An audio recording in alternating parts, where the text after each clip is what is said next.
So, what's up, y'all? Welcome to the show. I am your host, Afro, aka Prince Marcel. And I am your co-host, Papa Fredo. And this is the Midwest Point of View, where we give our point of view on business, life, culture, and how that affects us all around the world. So today, we is here to talk about our good old sports. What we got going on in sports and how they impact us and what they mean to us, right? So let's start out with the Negro Leagues, where it all started Yeah. for our culture, you know? So the first person I want to talk about is William Edward White. He was considered the first black man to ever enter the Negro Leagues. And the team that he played for was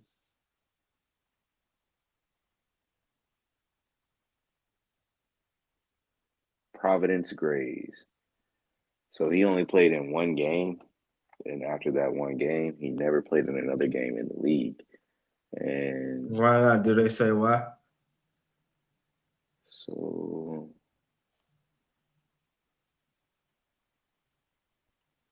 And we want to give a quick shout out to thank you to all our subscribers. Thank you everybody that's been watching the show. We genuinely appreciate it. so I can tell you this much. Um, Well, first off, yeah, just to capitalize off what Bro said, that is correct. We do really appreciate our new subscribers and the ones that's been following here with us since the get go. As far as with to answer your question, my brother, I do not have exactly the reason why, outside of it being leading to racism, on the reason why he wouldn't have played in another game. But I can tell you that he went 1 for 4 at the plate. He scored a run and record 12 putouts at first base. So he contributed to the Grays' 5-3 victory at the end of the day. So with him playing in that one game, he was a pretty big player in that game. Passe Blanc. Tell you right now. So what he not telling you, and y'all know how I am. You already know how I'm coming. So, what's his name? William Everett. So he was in Louisiana and Creole and forms of French, passe blanc or passing. He was like passing, um, or passing as a white man, right? That means that he chose to So pick to be white instead of his blackness. no. Yeah, He's passing as a white man, it's a okay, choice. You and understand that, then right? and then and then on his yes, it's a choice. Um, Not saying it's a good choice, but it is a choice. on on the box of identification where it would be colored and white, he writes it's white on there. And the era in which that, from the information that I got, this is in like 1973, 1873. Okay, so also if you're new to this, I am what they like to call the conscious one and an historian at that. So 1873 is Reconstruction, and we just it's barely 10 years after we were set free by the emancipation since 1865. So you talking about hardcore, I don't like you if you look blueberry. Yeah. Anything Like outside of this right here is what he's saying. If you ain't as so white as this paper, you can't get no pass, basically. But so I could with, I'm sorry, people. yeah, I can definitely see what might be a hurdle for him. And you know, if you my thing is I'm not gonna live in fear, and I think that's why we built the Negro League and HBCUs had baseball teams because we was like we gonna play baseball, we gonna be great at sports, and we gonna be black doing it. Period. But go ahead. What was the other points that you was gonna talk about, William? Is there anything else? So just to, stick on to what Afro is here telling you now what he ain't telling you about the passing portion, at least. So it's an option when you have been a child of a plantation owner and a black woman to either be considered black or white based on your skin color. So what the results was, how light you may be or how dark you may be.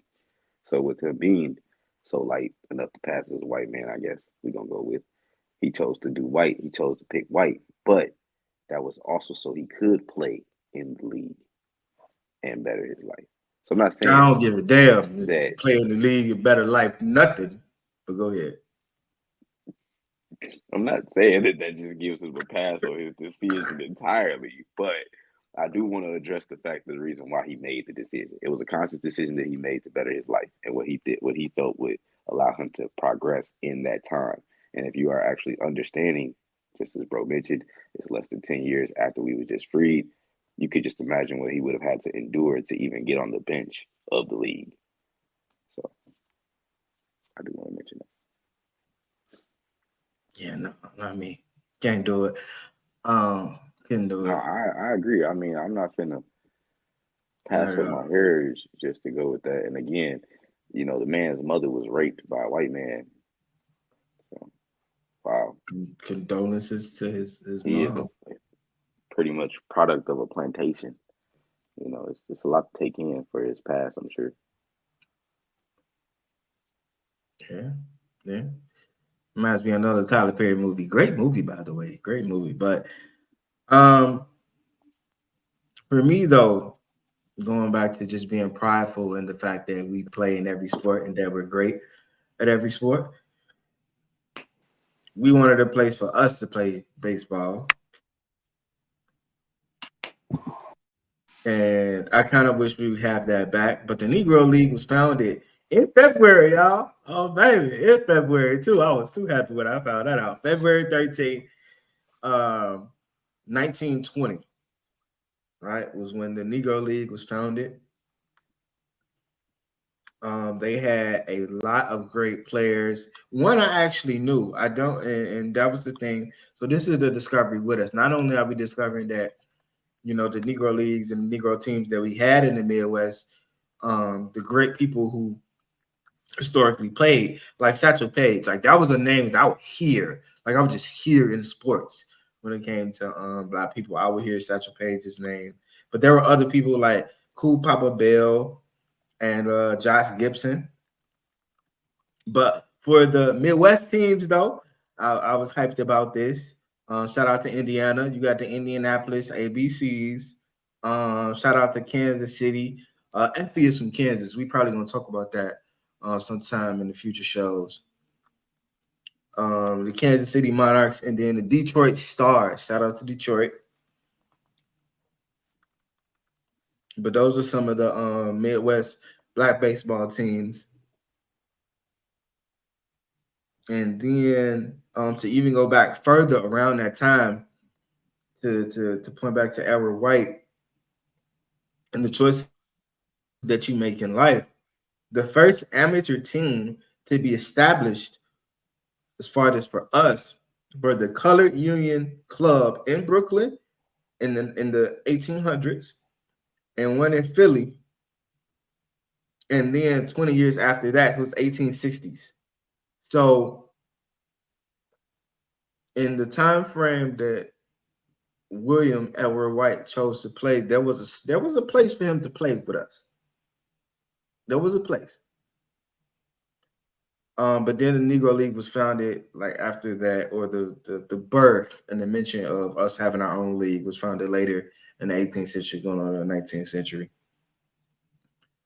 And it's something that I want to mention to the fact that you never know the the reasons why people make the decisions, because the level of detriment that can be placed in that. So there's a clip I want to play for y'all.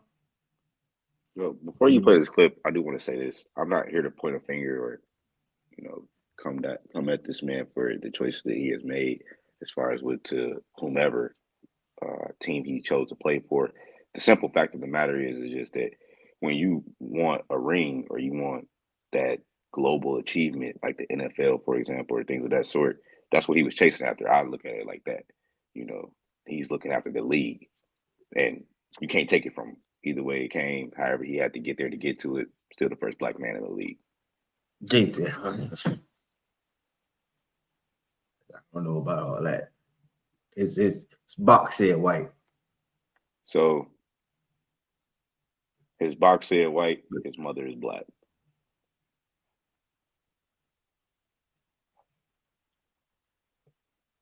Yeah, but y'all take that as y'all like. Yeah, actually, let's leave that one to the people. What do y'all believe? Yeah, we go see Would the that. man Drop be in the considered comments. black or white? Yes, yeah. Drop in the comments. I love this. Drop in the comments based on the time frame, which is 1873. And again, we're And talking about a man that has a black mother that was he's on a. passing. He's choosing to pass as a blanco. And then y'all just whatever you like to consider it Again, based on the the decisions that's man made. mother is black. Yes, he has a white father, but I just wanted to make sure that we put that out there because, yeah, He giving me house vibes. it That's doesn't all I'm really gonna say. matter. He giving me Whether house he's vibes. on the That's house all I'm or gonna the say. outside, the man is black. I mean, Hey. damn. Would you play the clip, I guess, please? Oh, you ready for the clip? All right. For sure.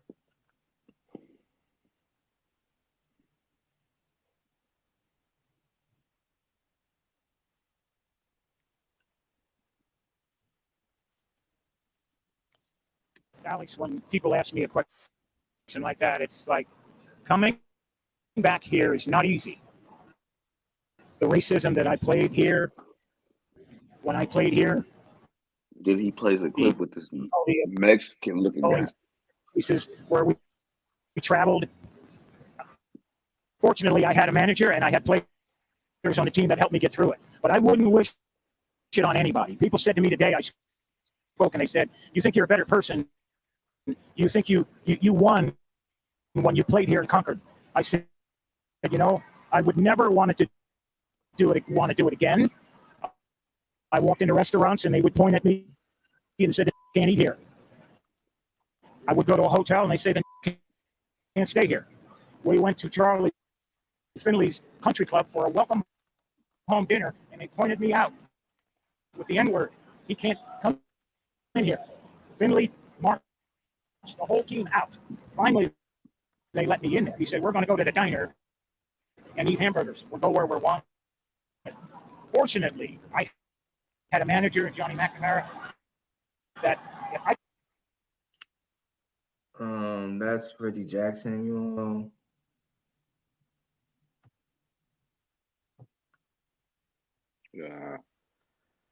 You want to tell us about Reggie Jackson and Reggie Jackson played in where the you going Major with League that clip? Baseball.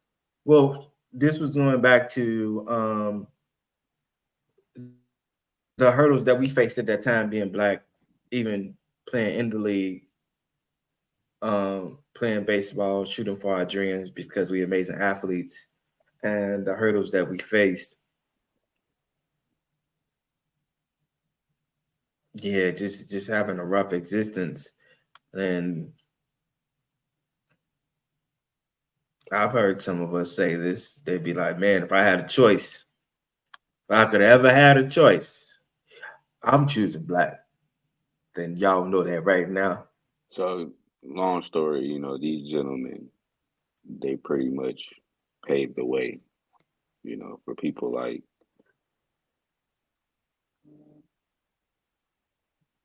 Yeah, Reggie Jackson, Sandra Page, Cool Papa Bell, Josh no, Gibson. I'm just saying in Them general people. though, they paved the way as far as with like, for us to have a foot in sports when you really think about it. Yeah, they took their paths into baseball to create this avenue, but at the same time, they really did pave the way for us. Look at us now. We in the Olympics, you know what I'm saying, taking over. So I think that's really big on what these gentlemen have done and what they brought to us.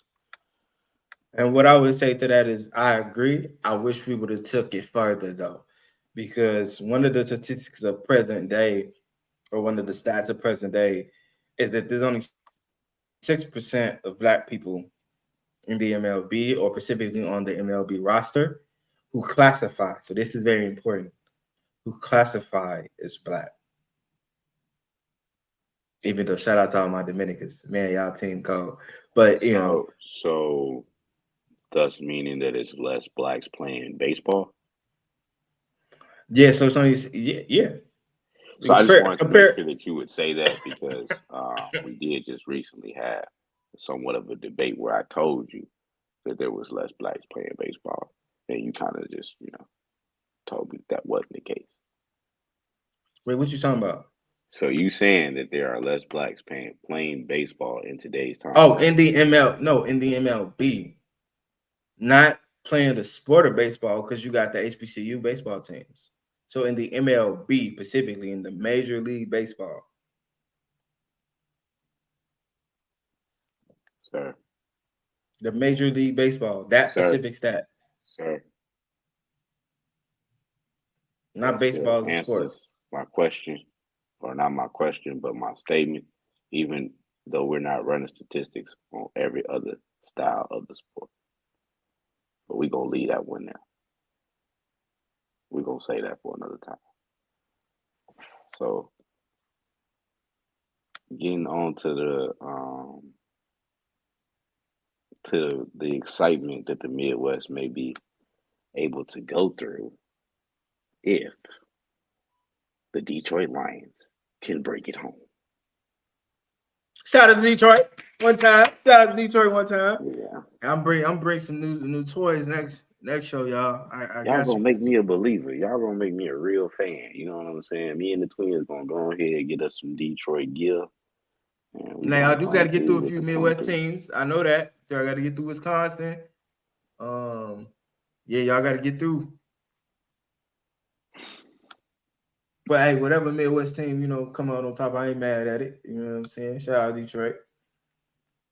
Right. The other black Mecca, for sure. So what you thinking? What you thinking their chances is as far as so my look, I'm gonna give you two stitches. This is what SOE, which is the search engine, or Google, says y'all chances are. It's not what we saying. Google said y'all got like a 10% chance of getting to the Super Bowl. I ain't throwing no shade. Google throwing shade. That's bogus. Not only 10%. I mean, so far what I got is, the Detroit Lions, they have about 11.1%. I mean, that's what I got. Oh, I guess they increase in stats. 2%. Go ahead. Woo! What's up?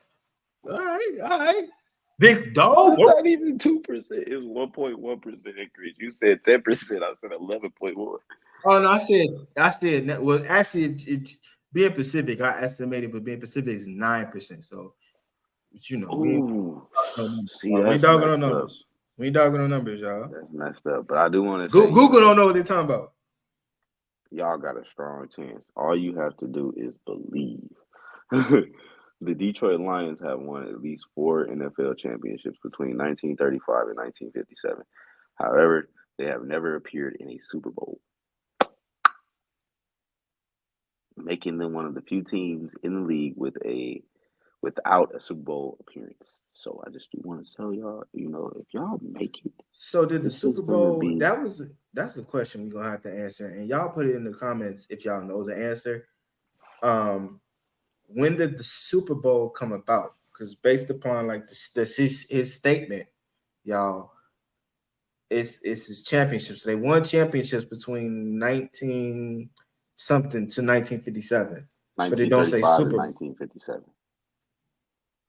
But it don't say Super Bowl, right? So what's the difference? That's something that's intriguing me. So basically, what I'm taking it as is like maybe this could be the difference before there was any change over to the Super Bowl, things of that sort. Sure. As far as in general, their track record, because then the Super Bowl has been in existence, has been their track record has been a non-existence within the Super Bowl appearance. There we go.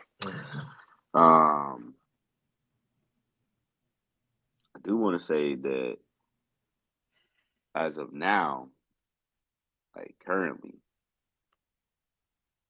the odds are set at pretty high for the Detroit Lions. So if you were to like get in, if you like FanDuel, anything of that betting wise, you Oh know, yeah, he a fan dude you for can for the go new ahead and people. hop down and possibly Y'all, get you y'all some give it. earnings Y'all, if y'all they make send it. us a super chat. Say if you, I'm gonna send this out there. If you send us a super chat, you send us. You know what I'm saying? I think Papa might put a bet in for you. He might believe that. Oh, he might do it. We don't know. We'll see. He a fan dude. Hey, I'm here Cap. for you all, okay, as much as possible. I would just say DM me if you want to know what's on the ticket. Other than that, I am not putting in no tickets for nobody, okay? Don't But send me nothing, because if you send it to me, I'm putting in on my own ticket. I told you the truth.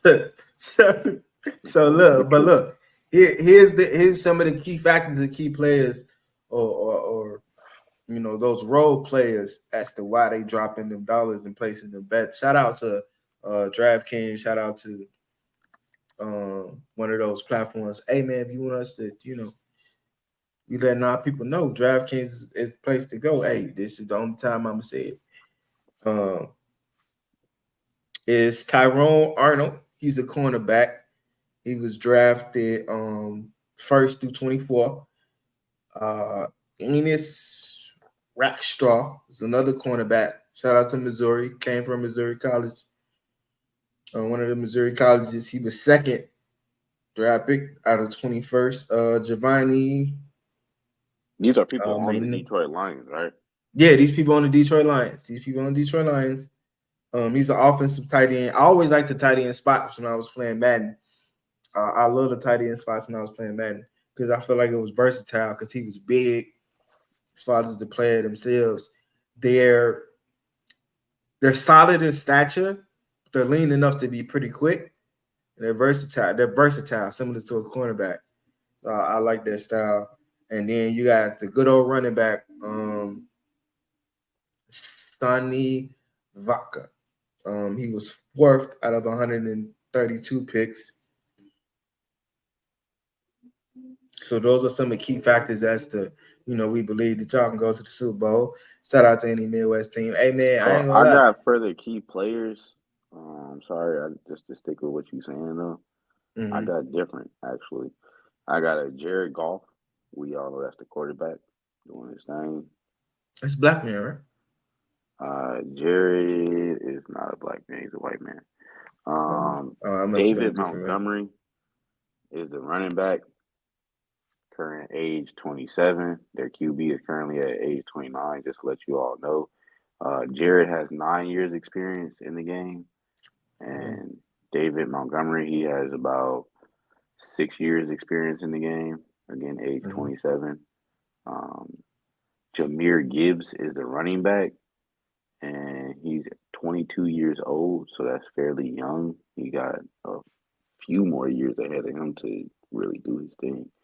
Um, Amon Ra St. Brown, age 24, he's a wide receiver.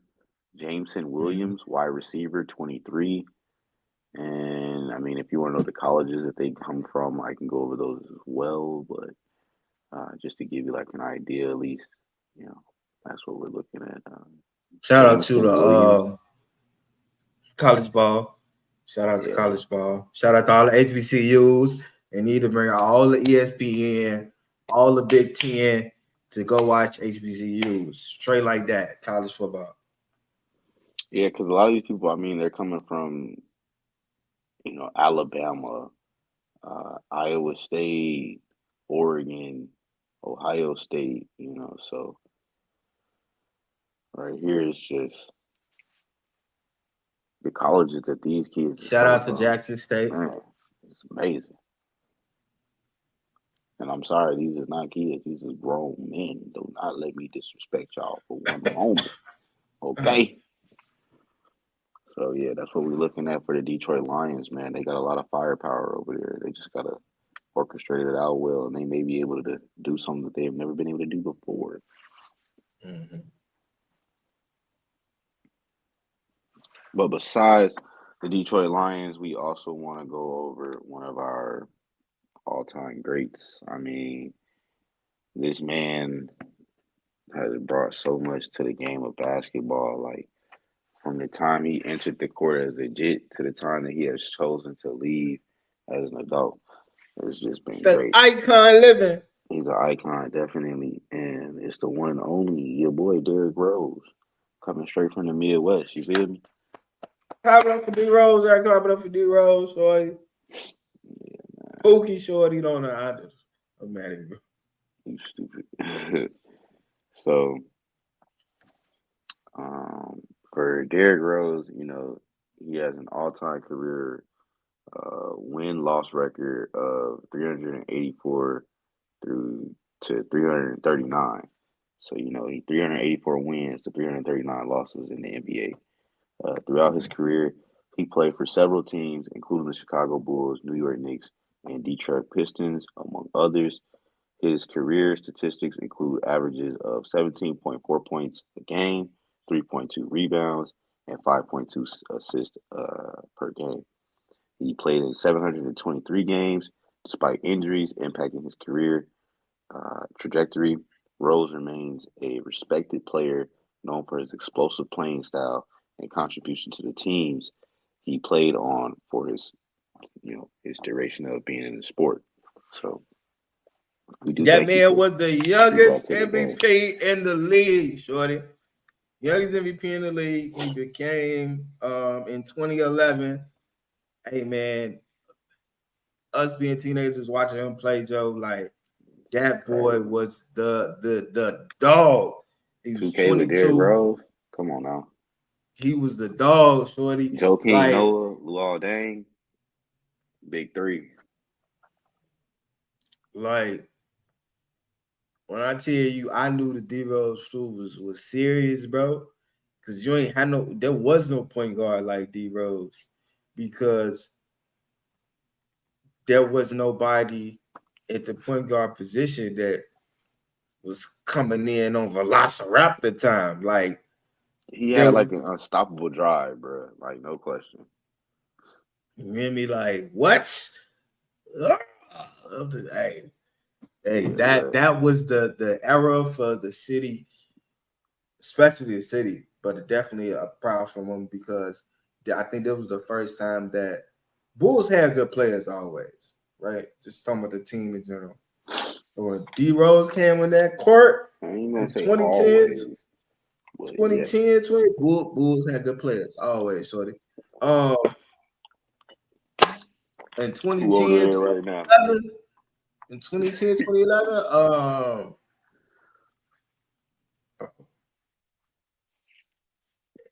you couldn't tell me we wasn't gonna go to no championship. You couldn't. You couldn't at that in that era. At that time. That man beat out. And then here's the thing. So when he got chosen as MVP and it was on his high rise, he beat out LeBron. He beat out Dirk Nowitzki. He beat out Kobe Bryant. And in that season, he averaged 25.7 assists and 4 rebounds. Shorty dropping a good quarter up. He was doing his thing that year. You know what I'm saying? I'm not gonna hold you or hold him at all. I mean, bro was definitely taking care of his business. Like I said, that drive Come was on, look. ridiculous. Come He on, man. got a ridiculous amount of speed and agility, and the way that he can get acrobatic with the layups and the dunks is just like, bro, coming from Now, half court flying, not half court. You know what I'm saying? But it just seemed like it. I said this. I said this before. I said this like in just public settings. Period. I wish that we had different staffing and coaching staffing at the time to manage his his greatness, because Yeah, but I think that because it was mismanaged and no one told him to sit down because they wanted the glory of MJ days, with D Rose was, and this is my opinion. It's probably because I just had the love I have for D Rose and the what I seen for the city was that if they would have pulled him back, he would okay. He would have he wouldn't have got injury prone. You know what I'm saying? I think that maybe You said if they that wouldn't could have have pulled him back, or if they would have if pulled him back. if they would have pulled him back, then maybe he wouldn't have How you gonna pull the back the best path. player on your team? I don't care that he's That's that not. valuable. You gotta think He's that about it, man. valuable. Maybe he wouldn't have got injured. Now, God works in mysterious ways because I think that on his path, even though he didn't want to leave the city, there was a video like he didn't want to be traded. I'm gonna But say this God leads right. you in waves. Go You ahead. gotta think about the fact that when you coming into a game, you coming to win. So not saying that Mhm. everybody's not gonna touch the ball or the whole team not gonna play, but you're gonna put your most valuable players on the front line to really do what that needs to be done, take care of business. It just comes with the territory. We talking about a man that with the ball in his hand, the game was in his hand. So of course, when he don't want it to go no other way. You talking about the point guard? He runs the court. You know what I'm saying? He has to lead the team there. So it wasn't no sit back on the bench or hold him out. No, that man want to get as much playing time as he can. I Hey, already it's a knew what it team was, sport. and It's I a done been team in. I sport. done played sports before, so I know what it's like to actually, you play sports before too. You know what it's like to want to get on that field and do what you got to do, take care of business for the team. You already feeling like, man, if I was on the field, we would have won. It goes that way across the board. So that's how he feeling too. And it's big ups to that man. Broken leg, broken thumb, whatever the case may be, he gonna get through it and hit the court and give us a good game, give us a good show. Yeah, to So play as I long as he appreciate him did. for that. The show. Yeah, to play as long as he did after all those surgeries, 4 knee surgeries, and everything else. Um, and he got a career high at 50 points game when he played with the Minnesota Timberwolves. I liked his transition because if you put the IQ and experience of D Rose during the ending of his career, like the Timberwolves, Minnesota Timberwolves, and the Detroit Pistons, with the 2010 D Rose, oh, it's over with.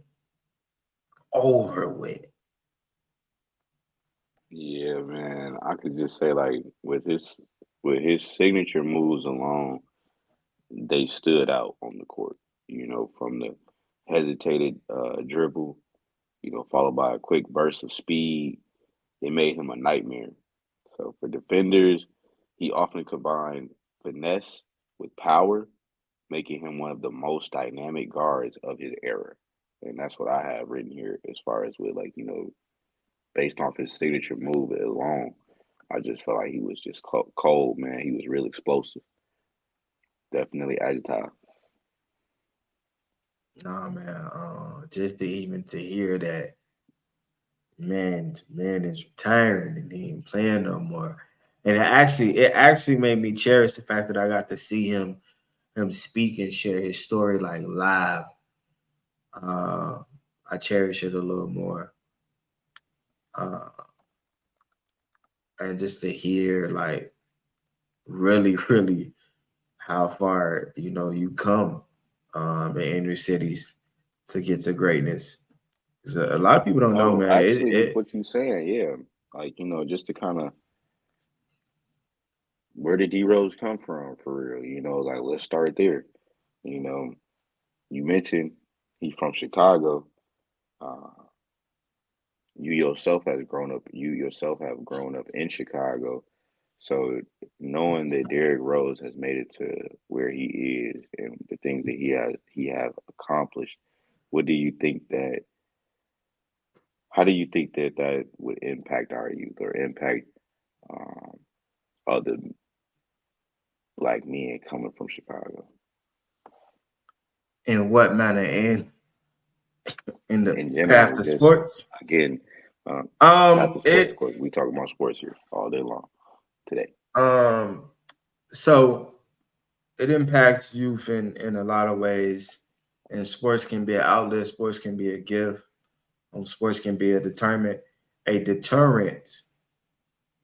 from all of the things that can end or put a young person, a young black boy in jail. Sports can be the lifesaver, and a lot of times, and I think D Rose can actually accredit this. The drive to be in the NBA, to be an athletic great, deterred a lot of you know harsh and street temptations, and it's not easy because even days where you walking with your cleats, we as athletes, we know it's like walking with your cleats, just trying to go to practice can be treacherous. But For sure. for all the youngins, keep your dream in mind and keep your dream focused on being that athletic great in whatever sport you play. Football, soccer, tennis, golf, all these sports can be a positive outlet for you. Being an athlete can definitely mold you into a better man and a woman. For all the women who play sports, shout out to the WNBA. But it can gift you in a lot of things in life. So and that's one thing I can say as an athlete. I do appreciate the time I spent as an athlete. A lot of those things, even to this day, carry over in my life as a man. So and it saved me in some aspects. People knew I was I going to agree. meets and stuff like that. So yeah, Yeah, I agree. The structure, it brings in a lot of structure. It helps you with those people skills, those skills that we need, especially with people of our color, to really kind of progress and push ourselves to the next level. So what bro is saying is definitely a fact, and I think that that is the utmost truth. Taken from what Derrick Rose has laid down as a foundation for us and our youth to come up within sports and pay attention to. You know, so I do just want to state that, for those that don't know, he is from the Inglewood neighborhood in Chicago, Illinois. Inglewood. Shout out to Inglewood brand. Shout out to Hmm. Inglewood Heroes and Rage Inglewood. I figured you couldn't wait to hear that. He is known I'm not from for, Inglewood, y'all. which is Inglewood is which is known for its challenging environment. For him to make it out of that alone, it speaks pillars as far as to be as far as he has came and where he coming from. So I just definitely wanted to shout out, that piece of his heritage there. Oh, and I do want to say, my boy attended Simeon, and I know we done played Simeon in a bunch of sports. Yeah, they got it going on for sure. Yeah. Uh, Simeon has a legacy of great basketball players. Mhm. Yeah, man, I think it's a blessing that they have alumni of such a statue of greatness that they can refer to. As far as like, man, he come from our school, and he is our community. He is us. So it's just a great thing to see him doing what he doing for his community, for his family, and for us as a culture.